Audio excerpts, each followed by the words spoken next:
un conjunto de riesgos importantes que hay que tomar en cuenta y que hay que...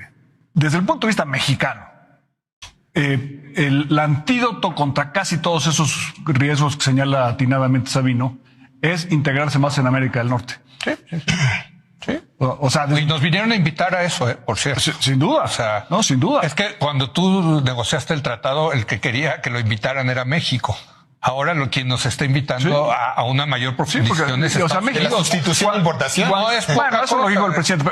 Cuando negociamos el tratado, México era un error de redondeo en las cifras económicas de Estados Unidos. Sí. Hoy en día, México es el número uno, el socio comercial más importante de Estados Unidos en el mundo. Sí. Y la competitividad de Estados Unidos depende de su alianza con México. Sí. Eso no sucedía antes.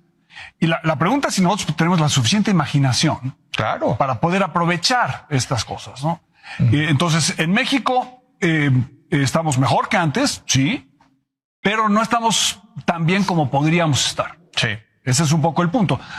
Yo publiqué un artículo ayer en el Universal sobre la publicación que hará el Coneval en el mes de julio sobre la pobreza de 2022. Y hago un pronóstico. Sí.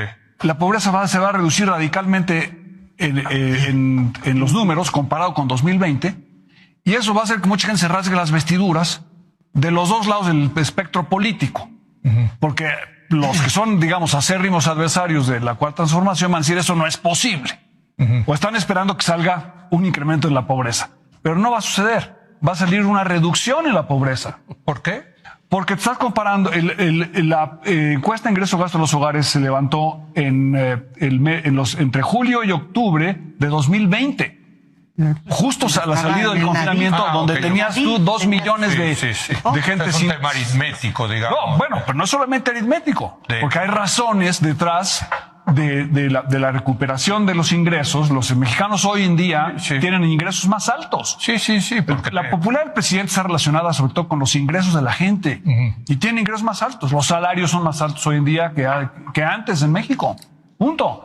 Las transferencias qué bueno, ¿no? Públicas también. Y las remesas también. Porque estamos en el vecindario correcto. Sí. Entonces, la pregunta es, ¿cómo hacemos para aprovechar todavía eso de una manera más cabal para que podamos entonces enfrentar los riesgos que existen efectivamente en Europa, en Asia, en América Latina y en otros lados? México tiene ¿por qué está fuerte el peso en México? Bueno, yo creo que son 3 razones. Sí.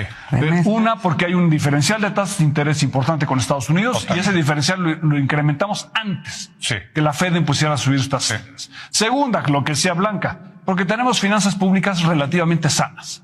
No son extraordinarias, pero son mejores que la de todos los demás. Todo el mundo. Bueno, pues eso nos hace distintos. Sí. Y tercero, estamos en el vecindario correcto, y eso te lleva a tener más exportaciones, más actividad, más inversión, a pesar de que no la quieras. Somos más seguros. Más seguros y más remesas. Sí. Bueno, pues obviamente. Sí, hay mucha oferta de dólares. Si en México estuviéramos haciendo las cosas realmente bien, el peso estaría en 17.50. Sí. No, bueno. Deja el peso. A mí lo que me preocupa es el crecimiento económico. Ambas cosas, Leo, estarían... O sea, finalmente este año, el año pasado crecimos al 3%, sorprendentemente, porque se había pronosticado 2%. Pero como está el tema del nearshoring, el friendshoring y toda esta cosa, como están invirtiendo, de verdad no es broma. Sí podríamos estar creciendo al 4 o 5%. Sí, y tendrías un peso más fuerte, ¿no? Y un Entonces, peso más fuerte. La pregunta que tenemos que hacer es una pregunta de largo plazo. Sí, eso. O sea, ¿estamos dispuestos a hacer lo que se requiere para realmente estar en capacidad de enfrentar esos riesgos que sí existen y utilizar el mejor antídoto que tenemos, que es integrarnos más en América del Norte? Y eso no es incompatible con ser latinoamericanos y tener posiciones independientes. Ahí está. Bueno, ahí nos vemos entonces.